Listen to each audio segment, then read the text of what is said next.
Happy Monday, everyone. Joe here, Sports Good. Let's have a cup of Joe. College basketball kicking off tonight, and I can't wait. I've got some college basketball picks for you as well as Monday Night Football. So let's jump in to the college basketball first. We've got UNC Asheville taking on Alabama. Alabama, a 36.5-point favorite in this one, and rightly so. This team's so strong offensively, and I do think they come out and win and cover, but what I'm liking better is looking at Alabama's team total over 94.5 points at -114. I think you can ult that up to 100-plus points for Alabama in this game. I don't see Asheville putting up much resistance defensively, and I do think we look at this Alabama team so strong offensively last season.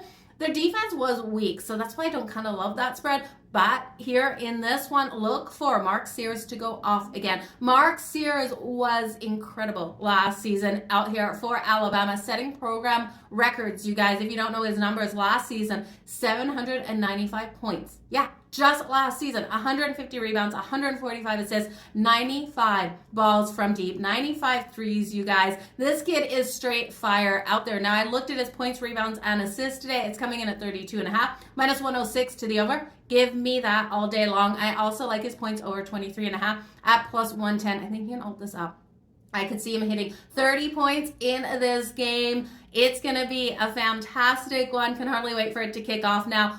Holy Cross is taking on Wisconsin at the slow pace Wisconsin plays at. I could see Holy Cross covering with the points. It's +24.5. Just because I think it's a lower scoring one. This total is set low at 139.5, and I'm taking that to the under. That's my best bet, -105 to the under, rather than taking Holy Cross plus a 24.5, but I think both will come in and cash. And then Iona, give me Iona plus the points versus Princeton. Couple of players here that I really do think, especially Reeves, will help them out. He was a transfer from North Colorado, so I think he's going to be strong at getting those points on the board. Last season, averaging 14.9 points per game. He's able to hit those threes as well. So I think Iona can stay in this game versus Princeton. Now, Princeton is bringing back a bunch of their talent out there in Pierce and Lee. And Pierce and Lee, they can combine to get those baskets on the board. So you can look at their points as well. This should be an exciting one. I think it goes over the total because Iona keeps pace here with Princeton. Looking at the Monday Night Football matchup, the Kansas City Chiefs at home in Arrowhead. We know how strong this team has been this season. 7-0,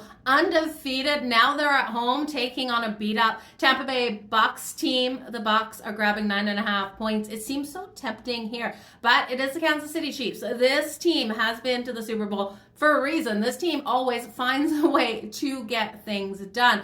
Looking here at Mahomes, he has thrown more interceptions than touchdowns, but I'm not sure if an interception comes in tonight's game. Baker Mayfield, 21 passing touchdowns on the season, only 9 interceptions. It's crazy to think he's been able to come out so strong, but with a beat-up wide receiver core, who's he going to get this ball to now? I know lots of people love Cade Otton, and I love Cade Otton too. I'll take him for the anytime touchdown, the tight end here, because the Kansas City Chiefs do have struggles against that tight end position. So Cade Otton for the anytime touchdown at +240. I would look at his longest reception before his receiving yards. Longest reception over 18.5. Now, we'll see the Tampa Bay Buccaneers bring that blitz on Patrick Mahomes, and that's scary because Patrick Mahomes, under that pressure, he thrives in that style of chaos. He can get out of that and have success out there. So while Patrick Mahomes has been struggling to get those passing touchdowns on the board, I could see it coming in this one. I'm taking him over the 1.5 passing touchdowns. The juice keeps flying up on this. It's now at -128. I think he's going to get those short passes out to his tight ends, Travis Kelce and Noah Gray. Long shot here, Noah Gray to get in the end zone at +470, worth a little bit of a sprinkle, but I will look at Travis Kelce as the best one to get in the end zone at +115. Trying to think what else I'm liking here. The second half for the Kansas City Chiefs, laying the 5.5 points. Baker Mayfield props, I would look, even though I think they'll be playing from behind and he's going to have to make some big passes without those weapons out there on the field and the man coverage the Kansas City Chiefs play. I just can't take his passing prop to the over. You could look at maybe this as an in-game bet if in that first half he gets completely limited out there and that number drops down low enough where in the second half he can make a couple of those big passes and be able to cover it. But the Chiefs defense is going to be a hard one for him to get those long plays in on just because of the man's coverage style system that the Kansas City Chiefs play. So I'm not looking for Baker to have much success. Do I want to lay the 9.5 for the full game with the Kansas City Chiefs? Heck no, that's so many points to lay.